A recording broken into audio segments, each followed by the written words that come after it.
பழங்குடியினர் சாதி சான்றிதழ் பெற முடியாததால் காட்டுநாயக்கர் சமூக மக்கள் கல்வி, வேலைவாய்ப்பு பெற முடியாமல் தவித்து வருகின்றனர். இது பற்றி அலசுகிறது இந்த செய்தி தொகுப்பு. திண்டுக்கல் மாவட்டம் வேடசந்தூர் அருகே உள்ள செல்லக்குட்டியூர் கிராமத்தில் 300க்கும் மேற்பட்ட காட்டுநாயக்கர் சமூகத்தினர் வசித்து வருகின்றனர். வேட்டை நாய்களை கொண்டு காட்டு விலங்குகள் மற்றும் பறவைகளை வேட்டையாடி வருவதை பரம்பரை தொழிலாக கொண்டவர்கள் அவர்கள்.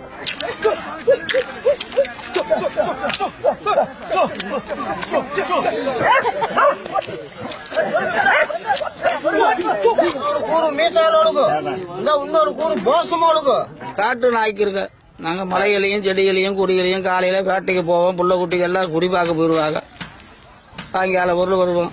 எல்லா கூட்டமெல்லாம் பகிர்ந்துவோம். கிடைக்கிற கறி ஆளுக்கு பந்தம் சொந்தம் மாமா மச்சல் ஒரு கறி அவங்களுக்கு பகிர்ந்து இது வழக்கம் 100 ஆண்டு எங்க பாட்டி ஊர்ல அந்த காலத்துல மலைகள்லயே அலையிறதா எங்க தொழில் இதுதான்.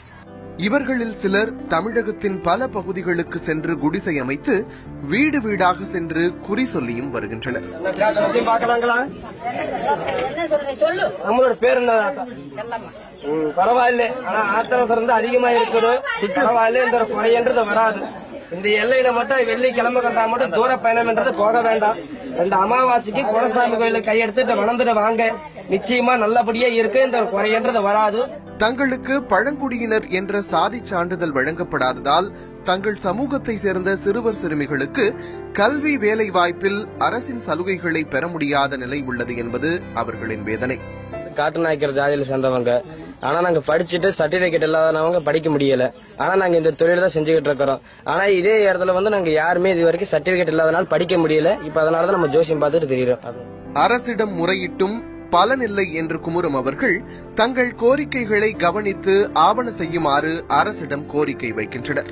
எங்க பெரிய ஆளுக்கு அன்னைக்கு நிரந்தரம் இல்லாம ஊருக்கு 10 நாள் வெளியூர்ல சுத்திக்கிட்டு இருந்தாங்க. நாங்கெல்லாம் படிக்க முடியாத அளவுக்கு சூழ்நிலையாகி எங்க பரம்பரை தொழிலே பாக்குற அளவுக்கு ஆகிப்போச்சு. இப்ப அதே மாதிரி எங்க பிள்ளைகளும் நாங்க எங்க மாதிரியே வந்துகிட்டு இருக்காங்க. ஏன்னா படிச்சுட்டு வேலை கிடைக்காத அளவுக்கு இருக்கிறதுக்கு காரணமே எங்களுக்கு இந்த எஸ்டிங்கிற ஜாதி சர்டிபிகேட் கொடுக்காததுனாலதான். இப்ப அதுக்கு வேண்டிதான் நாங்க தீவிரமா போராடிக்கிட்டு இருக்கிறோம். ஆனா எங்க பிள்ளைகளும் எங்க மாதிரியே வந்துடக்கூடாதுங்கிறதுக்காக தான் நாங்க இந்த ஜாதி சர்டிபிகேட் வேணும்னு சொல்லி நாங்க தீவிரமா கேட்டுக்கிட்டு இருக்கோம். வேறு வழியின்றி குழந்தைகளை ஊர் ஊராக அழைத்து செல்லும் காட்டுநாயக்கர் சமூக மக்கள் பரம்பரை தொழிலான குறி சொல்வதில் ஈடுபட்டு வாழ்க்கை நடத்தும் அவல நிலை தொடர்கிறது. இந்த மக்களின் கோரிக்கைக்கு சில அரசியல் கட்சிகளும் ஆதரவு தெரிவித்து வருகின்றன. செல்லக்குட்டியூர்ல இருக்கக்கூடிய காட்டு நாயக்கர் மக்கள் ஒன்னு குறி சொல்லக்கூடியவங்க, அடுத்து வேட்டைக்கு போறவங்க. இவங்களுடைய வாழ்நிலை ரொம்ப மோசமா இருக்கு. 2000 பேருக்கு மேல செல்லக்குட்டியூர்ல கூடியிருக்காங்க ஒரு ஜாதிக்காரவங்க.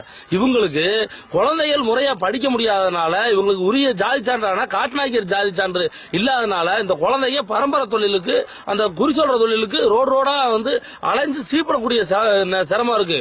கம்ப்யூட்டர் காலம் இன்னைக்கு. ஆனா இந்த கம்ப்யூட்டர் காலத்துல நவீன காலத்துல இவ்வளவு பெரிய கொடுமை இந்த ஊர்ல நடந்துட்டு இருக்கு. 2000 பேருக்கு மேல குடியிருக்கிற இந்த பகுதி மக்களுக்கு முறையான சலுகை கிடைக்கணும்னா காட்டுநாயக்கர் ஜாதி சான்று வாங்கணும். பழங்குடி மக்கள் அப்படிங்கிற ஜாதி சான்று வாங்குறது மூலம் இந்த மக்களுடைய வாழ்நிலை மாறும். தங்களுக்கு முறையான கல்வி, வேலை வாய்ப்பு கிடைக்க பழங்குடியினர் சாதி சான்றிதழ் வழங்கப்பட வேண்டும் என்பதே செல்லக்குட்டியூர் காட்டுநாயக்கர் சமூக மக்களின் கோரிக்கையாக உள்ளது. தந்தி டிவி செய்திகளுக்காக வேடசந்தூர் செய்தியாளர் லட்சுமிபதிராஜ்.